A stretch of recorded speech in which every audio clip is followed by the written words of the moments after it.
Could you build a business that's better for our planet? That's what I have set out to answer.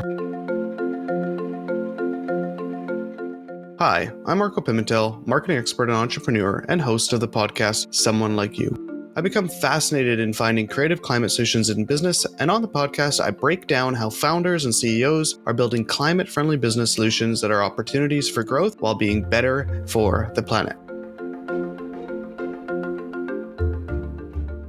Welcome to today's episode. Really excited to introduce our guest, Cordell Jacks. He's a visionary leader with a career that spans founding and directing social enterprises focused on public health, clean tech, circular economies, and social purpose companies. Cordell has been recognized with global industry awards, fellowships, and grants for his impactful work. And today, he serves as CEO and co-founder of Regenerative Capital Group. It's a fund that trains and invests in entrepreneurial leaders to acquire and grow Canadian small businesses with an emphasis on social purpose and regenerative business practices. And prior to this, Cordell held leadership roles that involved developing scalable market solutions for pressing global challenges. And in this episode, we discuss Cordell's journey, his approach to integrating profit and purpose, how he's preparing the next generation of impact-driven entrepreneurs, raising a $25 million fund, and this massive opportunity around $2 trillion in Canadian business and assets that are going to be sold over the next decade. How does this apply to climate change and the opportunities that exist? Stay tuned for an inspiring conversation on leadership, business transformation, and making a meaningful difference.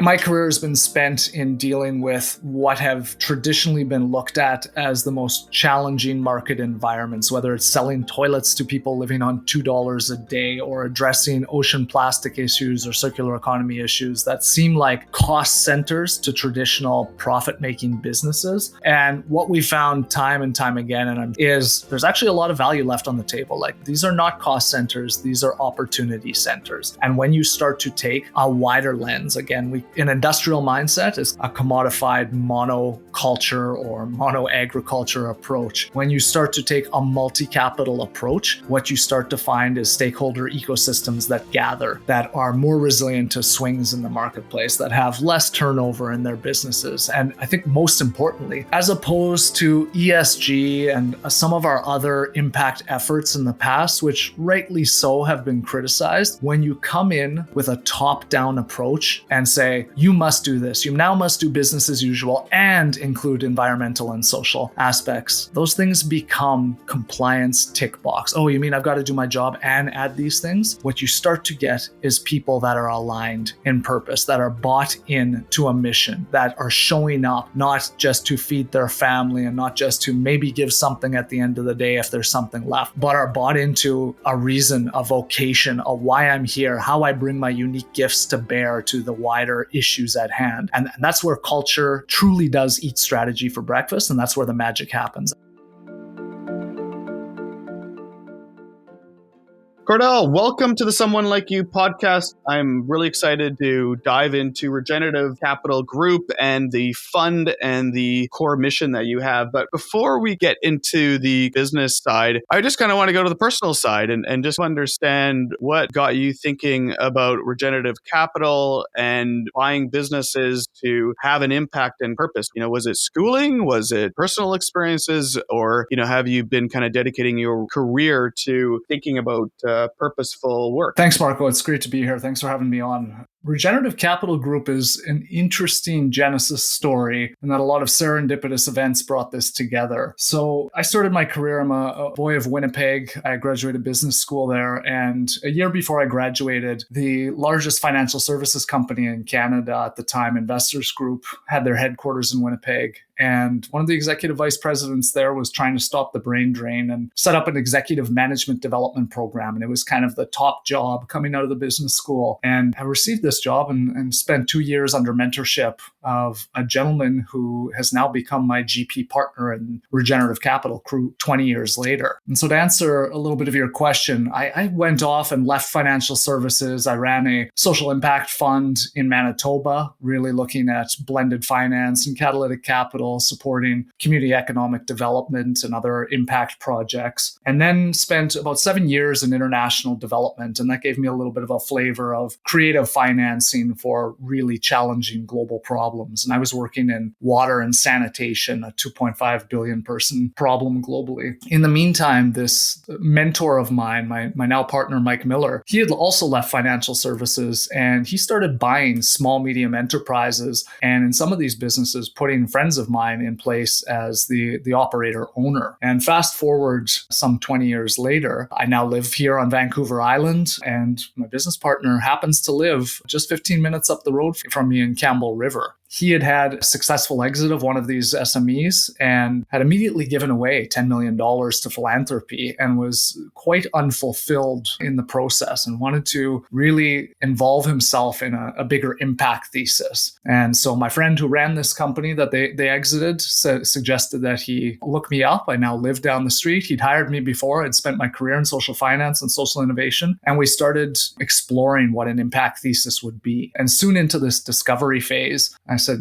there's a whole ecosystem south of the border from beneath us here in the US. And all the Ivy League business schools and a lot of the business schools are now teaching entrepreneurship through acquisition. And they have these related investment vehicles known as search funds. And it's really blowing up. And the idea is really skip the risky startup phase, go buy a good established, proven small, medium enterprise and take a good company and make it great. And I said, that's what you've been doing these last 20 years. There's a name for it. And the ecosystem here in Canada is really just emerging comparatively. And so I said, I'd like to build you a fund. I'd like it to be an impact first fund. And that really started us on the journey of what does it look like to support young entrepreneurs to buy these businesses and to evolve the value creation strategies beyond just bottom line capitalism. What is it? A lot of value potential is left on the table by not looking at the social, the societal, and the environmental impact. And how can we incentivize these entrepreneurs to evolve companies in this way? And that's what's brought us here to Regenerative Capital Group. And so the thesis from the United States is that obviously we have this massive boomers generation and there's great businesses out there. Is it that they just don't have a strategy and a plan for, what's that next stage? If it's handing it down to another generation or selling, is there just such a large pool of businesses that need to be sold over the next kind of 10 to 20 years? Yeah, so that's a great question. Our fund really looks at the Canadian context first and foremost. And depending on the statistics you look at, there's somewhere between 650,000 to 900,000 businesses that are about to change hands in the next 10 years. And that equates to about $2 trillion in assets. The Canadian Federation of Independent Business estimates that about 91% of these boomers do not have a succession plan, meaning that neither a son or daughter or an heir apparent in the business is ready to purchase the business and take over. And so in some ways, this is a really looming crisis for our economy. If we've got all of these proven Main Street businesses that have demonstrated their value propositions that potentially close up and be sold for assets, well, that's a big issue. But there's an even greater opportunity here, which is most of these boomer business owners who,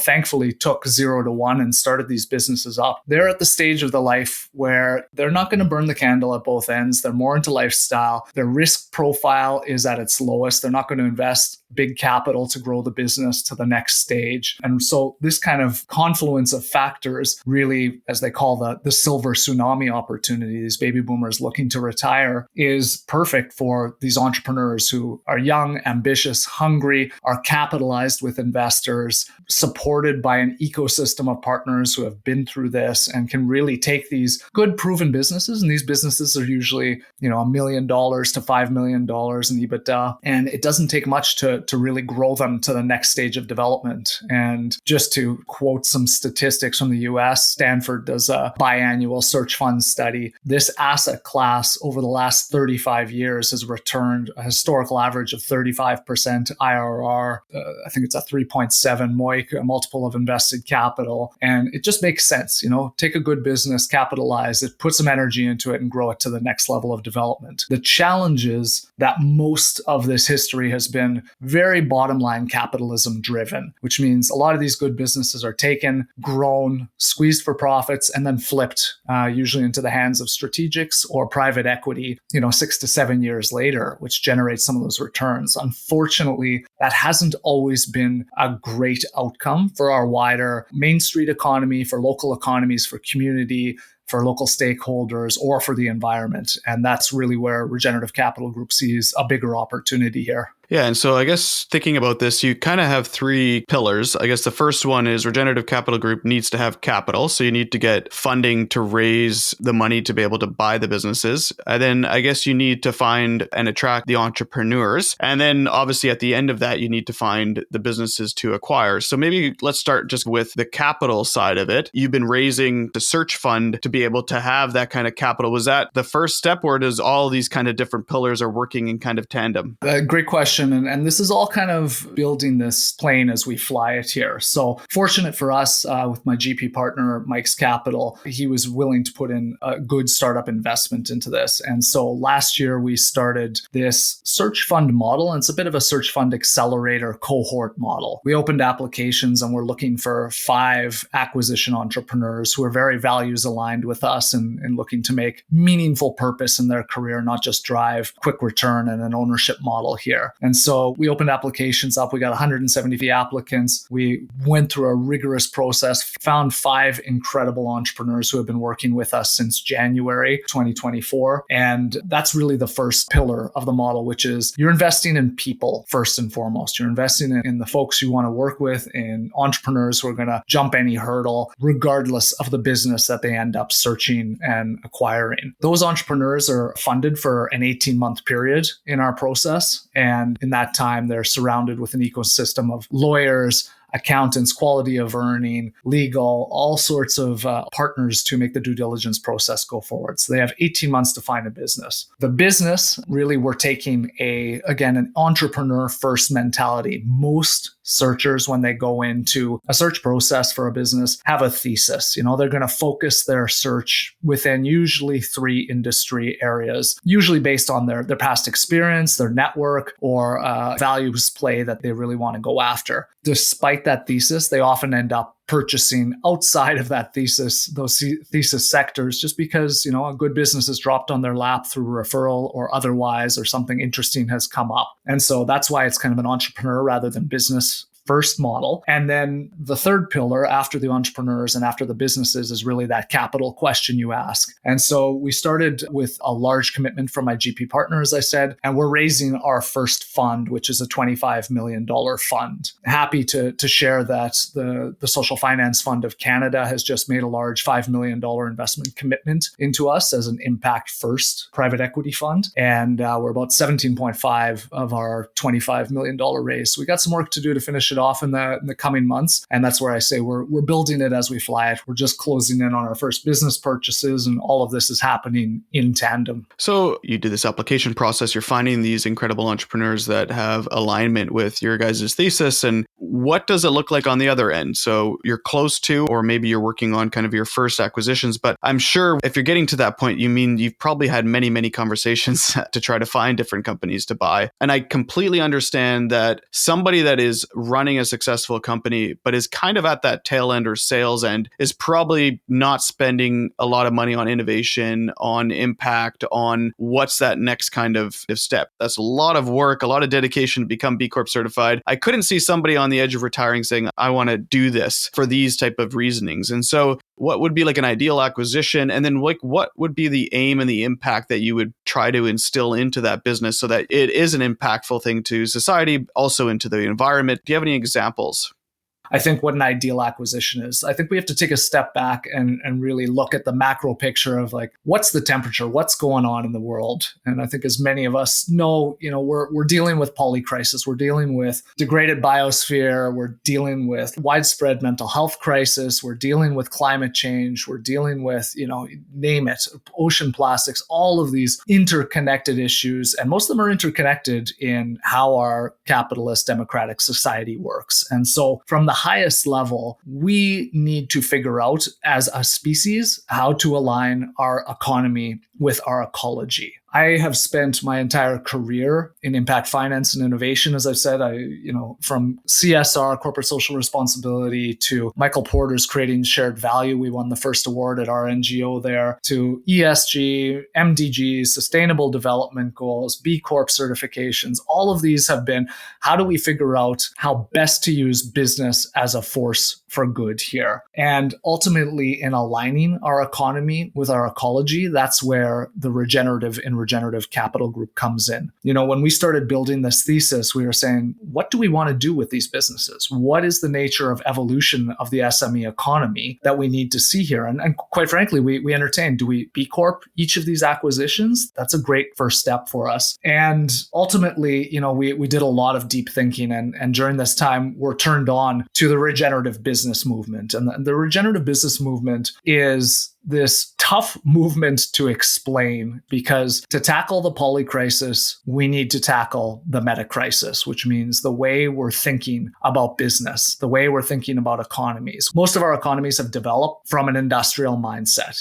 Industrial revolution, we figured out machines, we figured out commodification, we figured out machine logic, and with that came machine logic. Unfortunately, as we know, that came at the cost of externalities, environment, social good, a lot of other things that we're trying to address now. Regenerative business really tries to take a deep change perspective in aligning business strategy with living system principles. How do we take the 13.8 billion years of evolution that has come before us, that has demonstrated, thriving, interdependency, complexity, resiliency, continued growth in these different yet sustainable ways? And how do we apply that to the logic of value exchange beyond bottom line capitalism? And so really what we're looking at is first and foremost, training our entrepreneurs in a regenerative business mindset. And that's not a quick training. That's an ongoing process of development and design within the life cycle of them working with us. When it comes to an ideal acquisition, there are definitively areas we do not play in, but we give a lot of leeway to these entrepreneurs. We want them to find businesses that they're going to be obsessively passionate about running, and that are great businesses and great platforms to demonstrate systemic catalyzation within their industries, within their stakeholder ecosystems, that being their employees, their clients, their value chain partners, their communities, any material environmental touch points that they might have. Where do they ultimately take this new chapter and new ownership of a business and really align across three principles? What is the place-based context of the business? How is it connected to earth, people, place in its region or its bioregion? What is the legacy culture these entrepreneurs are inheriting? What is the people-based context, and where is the gravitational pull of what they want to use this business as a platform to addressing these wider systemic issues with? And then ultimately, how do those things come together to create a renewed purpose that, again, we buy these businesses because they're great, good, cash flow positive businesses, but we know the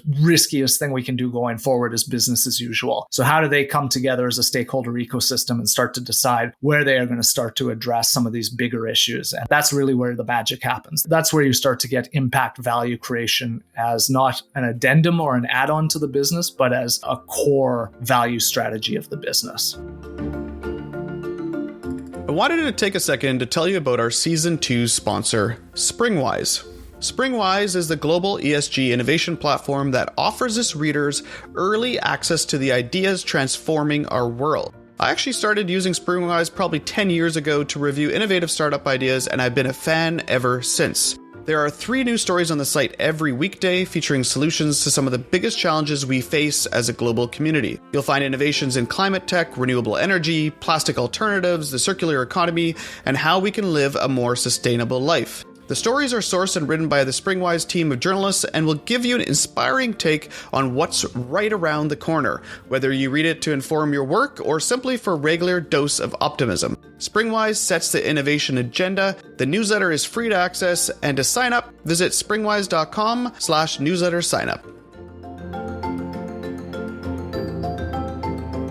Every week on Someone Like You, we dive into stimulating conversations with founders, entrepreneurs, business owners, and the likes who are consciously and successfully creating sustainable business solutions for the long haul. Tune in every week for a new inspiring conversation on leading climate solutions. And if you're enjoying the podcast, please share it. And also, don't forget, subscribe on the platform of your choice and give us a rating and review.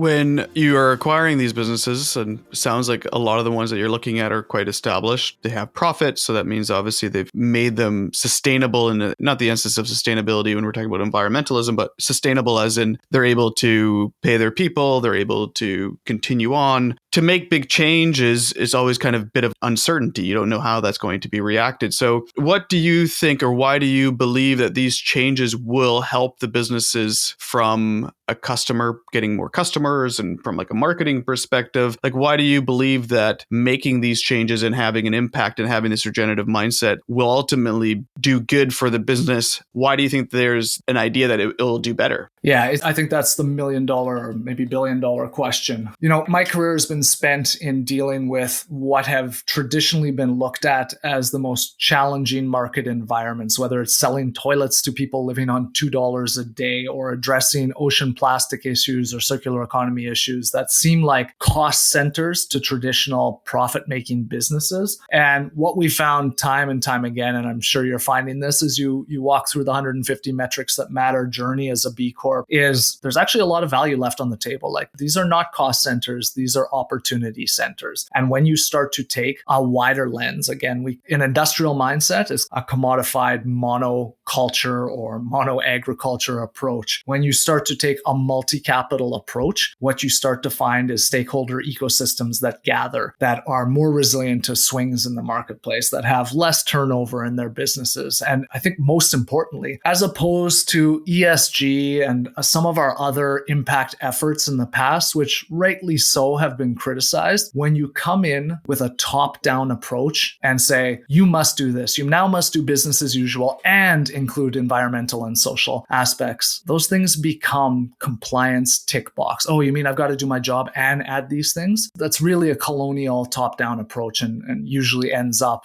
being kicked around as it is. When you start to align people and say, hey, do we realize some of the bigger issues that we need to solve in our time here? What can we do? How do we mutually co-decide what that is? What you start to get is people that are aligned in purpose, that are bought into a mission, that are showing up not just to feed their family and not just to maybe give something at the end of the day if there's something left, but are bought into a reason, a vocation, a why I'm here, how I bring my unique gifts to bear to the wider issues at hand. And that's where culture truly does eat strategy for breakfast. And that's where the magic happens. And that quickly ripples out, not just within the business, but within the industry, within the ecosystem, within partners, and our experience as GPs. And the benefit of that is really profitable. Yeah, I think purpose and profit, and what we have seen also is that both of those can be in tandem. And, things like B Corp and diving into these or understanding, putting in new technology. And what it ends up doing is we've noticed is that we've been able to attract better employees, better partners, better opportunities. And you start to see it doesn't come immediately, but you start to see that benefit in thinking about business a bit differently. And ironically, it typically does sometimes lead to more profit and more sustainability of the business. And it's such a beautiful flywheel when it all works. But thinking about you on the entrepreneurship side and the entrepreneurs, like, what kind of DNA are you finding for these entrepreneurs in their past careers that have them kind of aligned with your thinking around regenerative capital? Yeah, it's a great question. And just before I answer that, I want to just say to what you were just saying, dovetailing off that, all of us are getting blasted with these existential issues in our phones, in our computers, in our daily life. Like, we know there's stuff going on that we've got to address. And so I truly believe that most people do want to serve a greater purpose than just feeding their families when they can, or self-righteous reasons for that. And so, like you said, I think there's just a core desire to be in service in these times of change and challenge. When it comes to these entrepreneurs, I'll say it was incredible to have the 170 applicants that we did, because first of all, I think they all had the chops to lead a business. They all had, business training. They all had leadership positions. They all had P&L responsibilities. I think what it came down to, and we invested, this was almost 4 months of time in what was a rigorous application process. We tried to be as inclusive as possible because, unfortunately, in the search fund ecosystem in the US, the history has been predominantly white male investment banking, private equity, management consulting type folks. And we know it doesn't take any of those pedigrees to be a good entrepreneur, let alone a great entrepreneur with a great business platform. And so we didn't want to recreate the wheel here in Canada. We kind of wanted to take a better step forward in that. When it came down down to it, we brought our 12 finalists together for 6 days together on Niagara-on-the-Lake. It was a giant expense on our part, but we wanted to spend a week with these folks. They had all made it through all of the hoops we made them jump through to get to that level, because we were certain any one of them could be great business partners and leaders of an SME. But it truly came down to a lot of their individual core purposes and stories. We are going to invest tens of millions of dollars in you over your career. We are going to give you the best platform we can possibly imagine to make systemic change towards these bigger issues and to be profitable in doing that. How is this going to fit? How are we going to work together? Is this the right play, and is this the right fit? Are we the right partners for you? Are you the right partner for us? And again, we came to 5 incredible individuals, and they had all the traditional entrepreneurial grit, talent, ambition, learner's mindset, all of these things. But it truly came down to alignment around the bigger context in which we're playing and what we're trying to do here, not just from proving a profitable fund, but truly demonstrating a new model towards what we think is the biggest lever here, which is, again, this silver tsunami. If the majority of our economy is small, medium enterprises, this is the perfect inflection point to evolve these businesses, evolve the economy. And this is where all the hearts and minds are. So to support them in this regenerative mindset. And I think that those type of entrepreneurs, they want to see that, and to be able to do that with you and alongside you with that expertise is obviously incredibly empowering. And so you're very well positioned to answer this question because of your past experience too. Is a lot of people always that back and forth between business and not for profits, and can businesses actually be a force for good, because businesses are the ones that caused us to be in this kind of climate area now. What would you say to somebody that kind of asks that type of question? I think it's a good question that a lot of people are asking right now. I should say our economy and our structuring and our capitalism has gotten us into a lot of these issues. And although we've been trying for the last good 30, 40 years to use business as a force for good, I think it's kind of that old Einstein quote, you can't use the same mindset that got you into these problems to get you out. I think we're using a lot of our industrial mindset and business as usual mindset with addendums of impact, which isn't changing the core DNA of how our economy is structured and how our relations and value creation together is truly made. A lot of our work in the impact area has been somewhat segmented and fragmented. This business, and we'll do a decarbonization play, or we'll do a JEDI play, a justice, equity, diversity, inclusion play, or we will try for these one-offs. Well, any of those one-offs, decarbonization, climate change, these types of things, we're 6 of 9 planetary boundaries, past critical phases. Taking a Newtonian one-off approach to any one of these issues is not going to do it. We have to start thinking systemically. We have to start doing that in a way that actually recognizes that it's not just out there that needs to change, it's in here. It's be the change, doing the deep work, unlearning some of our industrial schooling and mentalities of no fault, of anyone's. We've all been doing our best as a society to try and evolve and do better. But ultimately to know that, the scaffolding of industrialism, scientific rationality, enlightenment, which got us out of the dark ages, is now starting to crumble. And it really takes a different mindset and a different idea of what is the good life? What is enough? What is enough within planetary boundaries? And when you start to do that, you actually start to do some of the bigger work that I think we're trying to do here in Canada. You start to re-indigenize to place. You start to connect with people in place and community. You start to actually do reconciliation, not just the healing that needs to be done with our Indigenous communities, but like in right relation to people in place. How am I in right relation, in not treating people as resources or in relationships as transactions, but in truly a higher value creation strategy. And that's big, deep work, which you can imagine traditional impact investors or LP partners, bringing them along on this journey with us is as important as the entrepreneurs and the businesses from,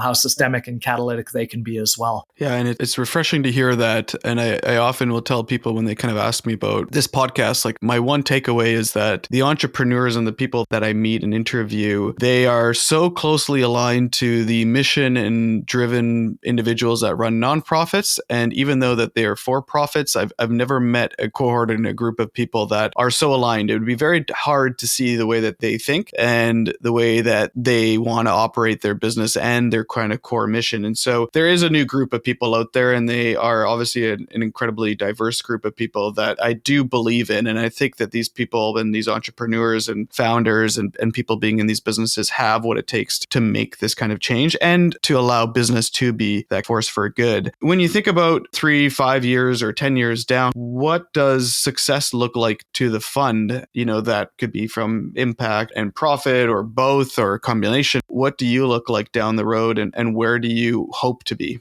Yeah, thanks for that question. So I'll start by saying where we're at now. We have some big work to do in proving what it looks like to do a wider lens on value creation and regenerating these small, medium enterprises and their stakeholder ecosystems. And that's first and foremost the work ahead as we pick up these first businesses and work forward with this first cohort. To bring these investors along on an impact journey, which is emergent. Most impact investors come in and say, what's my return on capital? But also, what's my return on impact? How many folks are you going to be inclusive with? Or what level of decarbonization? Or what might that look like? And we are very frank and say we have no idea. We don't know until we acquire the business. We don't know what the place-based essence of the business is. We don't know what the people-based essence of the business is. And they are going to decide a renewed purpose. And all of that will determine, how they can be systemic catalysts towards the bigger impacts and change we need to see. And so to allow for that emergence, our fund has built in some really innovative impact-linked compensation and carry structures to say, hey, there's no way around this. We can't greenwash or regen wash this. The vesting equity for our CEOs and residents will be dependent on them not only meeting traditional milestones and hurdles, but also in achieving the co-determined impacts that our LPAC, our limited partners, and our impact committees will help design and craft with them. And so that's the first big piece of work, is demonstrating this isn't a zero-sum game. It's not market rate returns or impact, but again, demonstrating that by taking a wider lens, there is more value and more abundance to be created. As we go forward,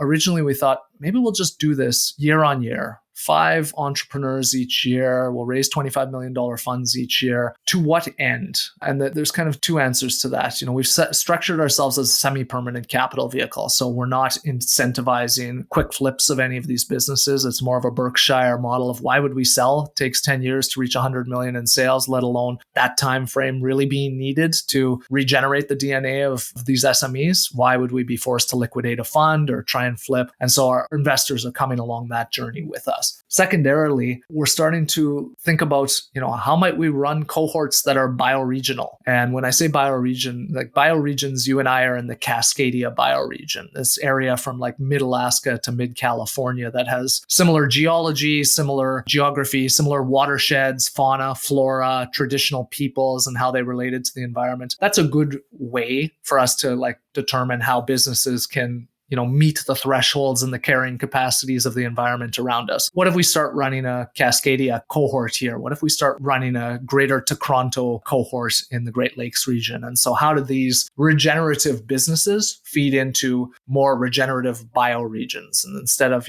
slicing up our economies as nation states, really truly aligning these economies with the actual nature states that exist on our planet. And so there's a lot of work to be done in feeding into those wider nested systems. But thankfully, there's a lot of work being done on bioregional finance facilities and wider bioregional strategies happening across North America and the world right now. And so it's a very hopeful and positive movement to what this looks like in a very different way than we've traditionally structured. It's incredibly refreshing to hear the goals and the work that you're doing at Regenerative Capital Group, especially understanding the traditional investment, strategy and vehicles and PE and companies and all that kind of sort. So thank you so much for diving into this with us. Where can listeners find out more information about Regenerative Capital Group or connect with you? What's the best ways? Yeah, thank you for this conversation, Marco. Great questions, and thank you for this offer. So our website is www.regenerativecapitalgroup.com. Also pretty prolific on LinkedIn as our main platform, connecting with our audiences. And anyone who wants to sign up on our website for our monthly newsletter and as well find out about when applications open up for our next cohorts,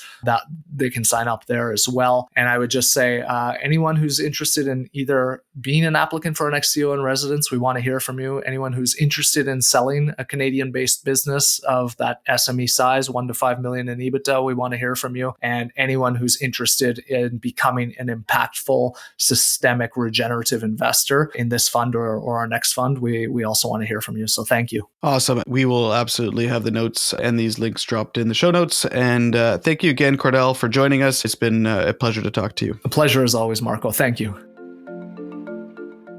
Every week on Someone Like You, we dive into stimulating conversations with founders, entrepreneurs, business owners, and the likes who are consciously and successfully creating sustainable business solutions for the long haul. Tune in every week for a new inspiring conversation on leading climate solutions. And if you're enjoying the podcast, please share it. And also, don't forget, subscribe on the platform of your choice and give us a rating and review.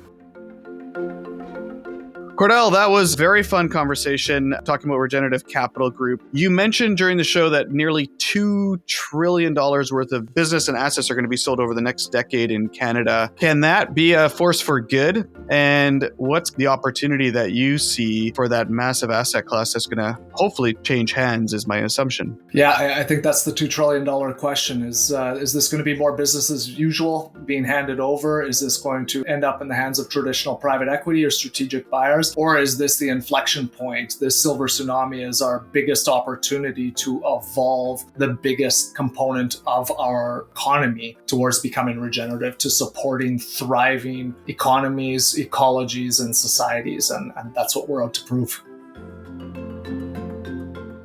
Thanks so much for tuning into the episode of Someone Like You. We hope you found our discussions today really insightful. Next week, we'll dive into another entrepreneur or founder building a business in climate, so stay tuned. If you enjoyed the show, please rate and review us on your favorite podcast platform. It really, really helps us out. Follow us on LinkedIn, where we also post really great videos from this episode. Thanks again for listening, and we will catch you on the next episode.